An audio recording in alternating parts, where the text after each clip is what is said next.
Salutations, salutations à tous les Africains et descendants africains.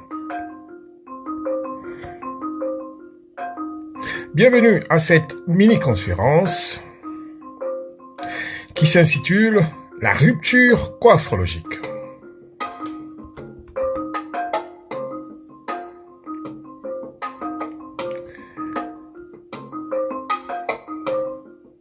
Je suis le professeur Mpeke Ntonga Metilame Yodi, le fondateur de la coiffrologie, la nouvelle science panafricaine pour la restauration,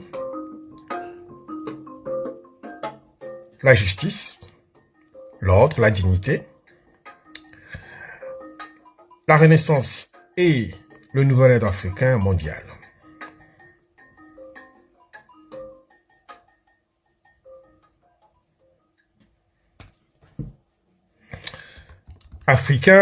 Africains descendants, conscience éveillée du monde noir. Nous vivons un paradoxe historique. Jamais l'Afrique n'a eu autant de chaînes de télévision, de radio et de plateformes numériques.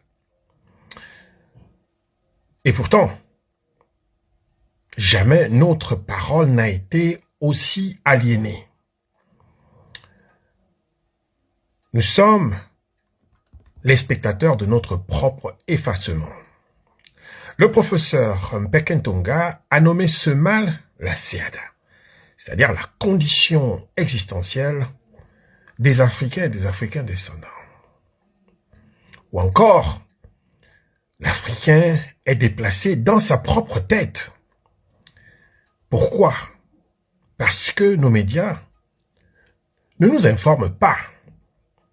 Ils nous projettent un modèle ou un monde qui n'est pas le nôtre. Ils utilisent ce que la coiffrologie appelle le PCCP, le prisme cognitif colonial projectif. Ils nous font voir nos crises avec les yeux de nos prédateurs. En deux, le cœur du manifeste. Soigner avant d'informer.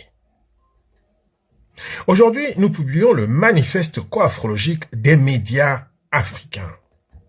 Ce n'est pas un simple document, c'est un acte de sécession mentale. Nous déclarons que le média africain doit désormais soigner avant d'informer.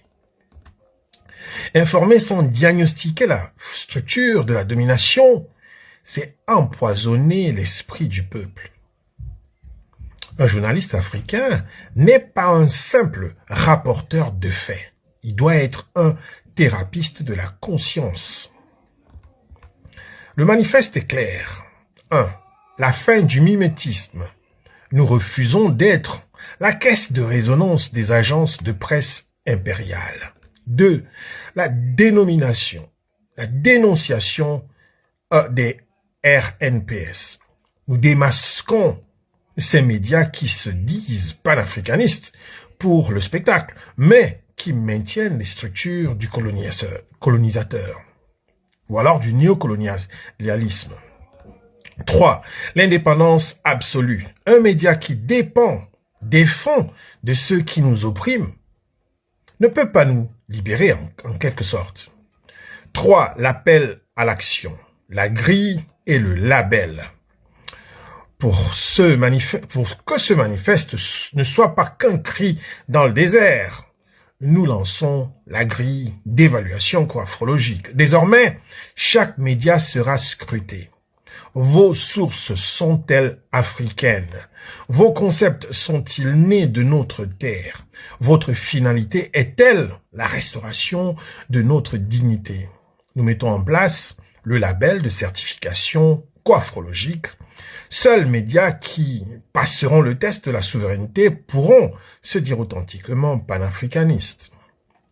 Conclusion, la prophétie de la restauration.